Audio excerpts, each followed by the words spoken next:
Sir, the two contractors are here, sir. Every year ये problem आता है sir. तो ये आपने फ्लैग किया क्या? आप बताइए ना, आपके यहाँ कौन अधिकारी भाई, इनका कौन देखता है? We'll coordinate with them, sir. हाँ, तो करिए। Commercial is fully available. ये चलेगा नहीं भाई मेरे को। अगर ऐसा होगा ना तो मैं बैन लगा दूंगा कि आप लोगों को देख भाई, ये 7-7, 8-8 साल वाला जमाना चला गया। मैं बता रहा हूँ तुमको, ये इतना नुकसान है, देश का नुकसान है, सबका नुकसान है ये 7-7, 8-8 साल चलना। बेटरचा अर्थ काय आहे? त्याच्यामध्ये सर ते 1-2 महिने डिले होणार आहेत तुम्ही चालेल. आहे ना 1-2 महिने डिले तुम्हीच ऍक्सेप्ट करून घेता म्हणून नाही, प्रॉब्लेम. नाही, सर, आम्ही त्यांना तुम्ही मनाने ऍक्सेप्ट केलाय की 1-2 महिने तर चालतंच.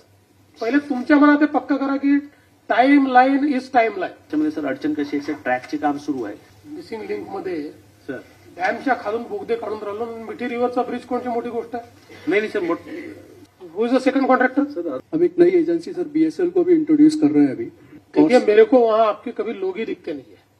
मैं तो हमेशा रुक के देखता हूँ वहाँ. और मैंने कई बार तो इनको भी बोला है, फोन करके बताया कि आपका एक आदमी काम नहीं कर रहा है. तो ये ऐसे तो इनके बहाने थोड़ी चलेंगे. ये ऐसे कैसे काम होगा भाई? ये कोई जनरेशनल काम है क्या? एक एक जनरेशन काम चल रहा है. के लिए सर हमें टीम भी स्ट्रेंथन किया सर अभी. तो ये ऐसा इतना लेट होता होगा तो मैं आगे कोई प्रोजेक्ट दूंगा नहीं. मैं सब जगह रोक दूंगा. नहीं सर, अभी पूरा टीम सर सेट किया है सर अभी. सेट करके नहीं होता भाई. टीम सेट करना है, बहुत पुराना बात हो गई. हे चालणार नाही मला. तुम्ही त्याचं रिझॉल्व करा, प्रॉब्लेम रिझॉल्व करा. मला नहीं चालणार है. आप इसको करिए, तब तक आप नया काम नहीं देंगे हम आपको. नहीं सो करते सर, इसको जो माइलस्टोन अचीव करेंगे सर. एक जर 100 लोक पाहिजे तर 110 किंवा 120 लोक ठेवले तरच प्रोजेक्ट पूर्ण होईल. रेट इतना अच्छा दिया है. सर मैं भी रेट पे बात नहीं करूंगा, लेकिन नहीं मैं कर सकता हूँ.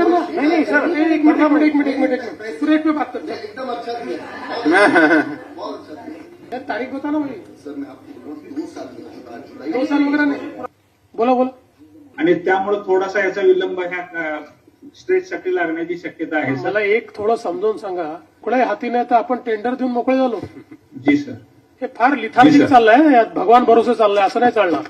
मला आज संध्याकाळपर्यंत सगळी टाइमलाईन वॉर रूमला मिळाली पाहिजे त्याची. I am very unhappy about दिस.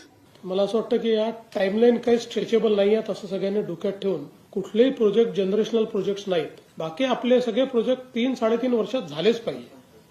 त्याला काही म्हणजे आपल्याला एक्सक्यूज नाही. आता जग ज्या स्पीडने चाललंय त्या स्पीडने आपण जर चाललो नाही तर मग आपण कुठेतरी मागे राहू. तर मला वाटतं की थोडा आता आज ज्या मुद्द्यांवर चर्चा झाली आहे, पुढच्या मीटिंगमध्ये यातला एकही मुद्दा नको.